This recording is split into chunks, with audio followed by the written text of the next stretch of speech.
আগামীকাল থেকে 13ই September 2025 rail দপ্তর একটি ঐতিহাসিক রেল রুট চালু করছে।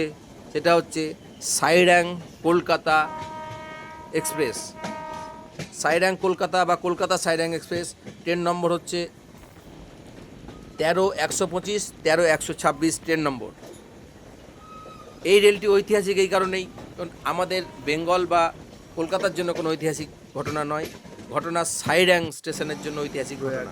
সাইড্যাং সম্পর্কে একটু আপনাদের তথ্য দিয়ে রাখি, যারা জানেন তাদের জন্য নয়, যারা এটা জানেন না তাদের জন্য ভিডিওটা করছি। সাইড্যাং হচ্ছে মিজোরামের একটি ছোট শহর। আমাদের ভারতবর্ষে নর্থ ইস্টে 7 সিস্টার বলে 7টি স্টেটকে ধরা হয়, তার মধ্যে মিজোরাম একটি স্টেট বা রাজ্য। সেই 7 সিস্টারের একটা সিস্টার, তার রাজধানী হচ্ছে আইজল। সে আইজল বা মিজোরামটি পুরো পাহাড়ি এলাকায় অবস্থিত। আইজল থেকে পাহাড়ি সড়ক পথে, টেরাবেঁকা পথে 20-22 কিলোমিটার পশ্চিমে সাইড্যাং একটি ছোট্ট শহর, সেই পর্যন্ত রেলটি যাবে। এটির গুরুত্ব হচ্ছে, আগে রেল প্রজেক্ট আছে বা রেল যে কানেক্টিভিটি আছে, সেটি শিলচরের দিক থেকে ত্রিপুরা হয়ে বৈরবী একটা স্টেশন আছে, সেটা হচ্ছে মিজোরামের বর্ডারে প্রায়, মানে মিজোরাম বর্ডারে ঢোকার কিছু দূরের মধ্যেই বৈরবী স্টেশনটা অবস্থিত ছিল এবং সেখানেই রেল প্রজেক্ট শেষ অবস্থায় ছিল। বৈরবী থেকে সাইড্যাং পর্যন্ত একটা ছোট গেজ লাইন ছিল, সেটাকে আপগ্রেডেশন করে ব্রডগেজ লাইন করা হয়েছে। সেই ব্রডগেজ লাইন সাইড্যাং স্টেশন থেকে আর মাত্র 20-22 কিলোমিটার পাহাড়ি টেরাবেঁকা পথে গেলে হচ্ছে আইজল পৌঁছানো যাবে, আর সোজাসুজি ধরলে প্রায় 10-12 কিলোমিটারের মধ্যে আইজল। তাই আইজল রাজধানী থেকে কাছাকাছি একটি জায়গা থেকে রেল ভারতের মূল ভূখণ্ডের সঙ্গে ডাইরেক্ট কানেক্টিভিটি তৈরি হচ্ছে। এটা নর্থ ইস্ট বা মিজোরামের ভারতবাসীদের কাছে একটা বিরাট বহুদিনের স্বপ্নের একটি সুখবর।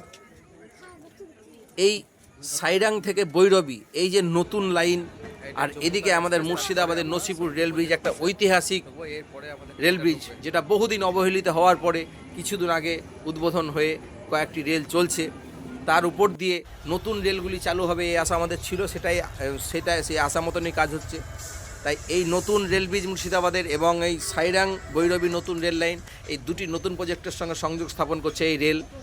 আর মুর্শিদাবাদ মালদার জন্য আরও একটি বাড়তি সুখবর এটাই হলো যে কলকাতা স্টেশন থেকে ট্রেনটি ছেড়ে নৈহাটি জংশনে স্টপেজ দেবে। তারপর কৃষ্ণনগর সিটি, নদিয়া জেলার সদর শহর, মুর্শিদাবাদ জেলার সদর শহর হচ্ছে বহরমপুর কোর্টে স্টপেজ থাকছে, মুর্শিদাবাদ জংশনেও স্টপেজ থাকছে, কারণ হচ্ছে একটা ঐতিহাসিক টুরিস্ট প্লেস।